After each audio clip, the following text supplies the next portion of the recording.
Can I give an update on COVID today? We've got 9,630 new cases.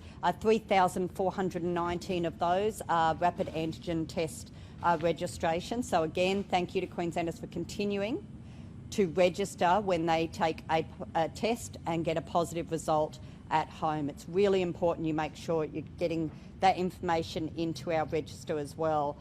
We did 22,437 tests in the last 24 hours. Sadly, I can report a high number of deaths again, 16 deaths reported in the last 24 hours. That brings us to 218 deaths since the 13th of December. The age range in the main are between their 50s and 90s, but sadly I can report one under the age of 10. And I'll have Dr. Gerard speak to that one shortly.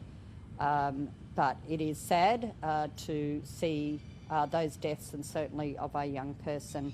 7 of those deaths occurred in aged care residents, and that puts us at 114 deaths in aged care residents to date. We have currently 764 patients in our public hospitals, 49 in ICU, 26 non-ventilated and 23 ventilated. So this is seeing the numbers come down a bit again, and 74 patients reported in the private hospitals with only 1 in ICU and none ventilated, which is good news as well.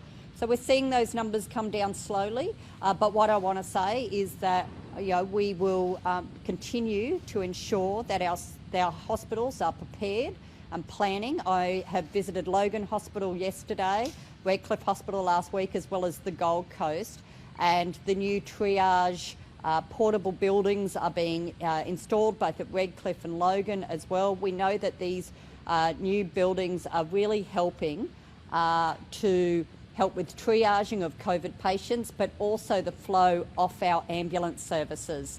And we're seeing real benefits from our supervisors, our paramedic supervisors who are working on the ground at our ramps, at our EDs, and also working with these new triage bays, that they've seen a significant decrease in lost time, which is fantastic. So I know they'll be welcome at these new other hospitals as well. Our vaccination rate is 92.03%, so great to see our first dose is over 92%, now an 89.63% double dose. So we're slowly creeping towards that 90% double dose. Again, I remind people, if you are due for your second dose, you can come forward and get it at any one of our clinics. You can also go to a pharmacy or GP.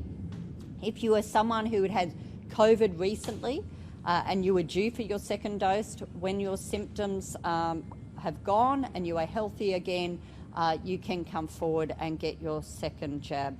And of course, our boosters, please keep coming forward and getting boosted. We're at 56.6% boosters, and over 1.448 million cumulative boosters have been administered so far in Queensland. I am concerned about the 5 to 11 and the 12 to 15-year-old age group. We're at 35% 5 to 11-year-olds first dose, which is over 167,571 doses. But that rate of 35% has certainly been slowing down in the last week. School is going back next week. We really do encourage parents to come forward with their young ones and get them vaccinated.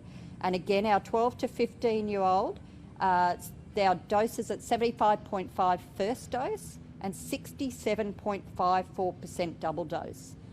This is too low. These kids are going to be going back to schools, the teenagers are going back to school. There is no reason whatsoever, considering that our adult population is 92% first dose, there is no reason why your children's vaccination rates shouldn't be at the same rate.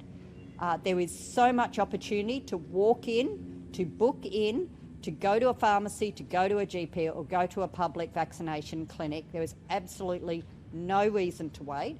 If you've got a booking in the future at a public clinic, there is walk-ins available right now. You can bring that forward, you can walk in today, they'll cancel your future booking, it's okay. You don't have to wait for that booking for that first dose, you can walk in. And I really encourage people to do that.